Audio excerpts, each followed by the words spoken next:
On the Brink, Emmanuel Macron will struggle to make the centre hold.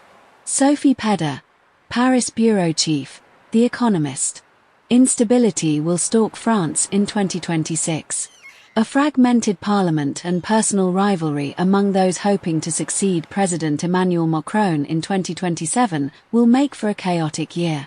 By October 2025, France had already gone through 3 different prime ministers in 12 months, with the third of them, Sébastien Lecornu, reappointed to try again.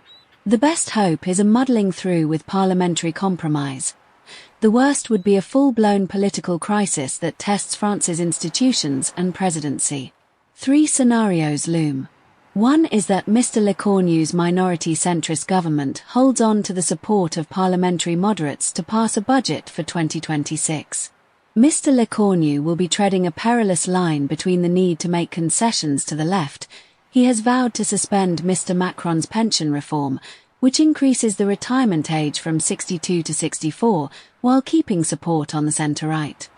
Both Jean-Luc Mélenchon's hard-left unsubmissive France and Marine Le Pen's hard-right National Rally will seize any chance to censure the government.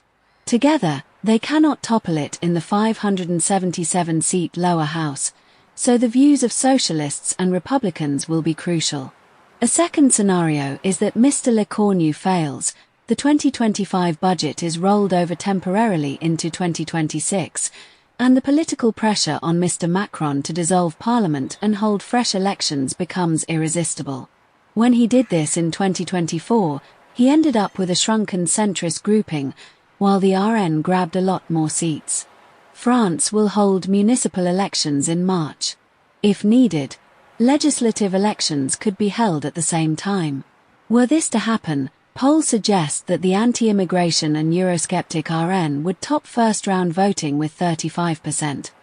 The 4-party left-wing grouping would secure 24%. Mr. Macron centrists would jointly trail on 14%.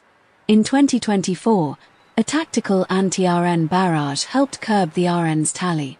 But in 2026, such unity will fray. Should the RN and allies secure as many as 250 seats, they would claim the right to govern. Jordan Bardella, Ms. Le Pen's 30-year-old lieutenant, would be the party's pick for prime minister. France would then face a spell of deepened uncertainty, as the country braced for the first populist government in modern times. Civil disorder and street protests could ensue.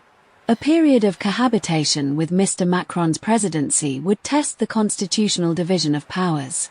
A third, and least likely, scenario is that pressure on Mr. Macron intensifies, and he is forced to consider an early presidential election.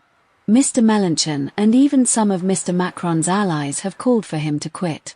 Ms. Le Pen, who will hear in 2026 whether a court ban on her running for elective office is upheld, would also be happy to see him gone.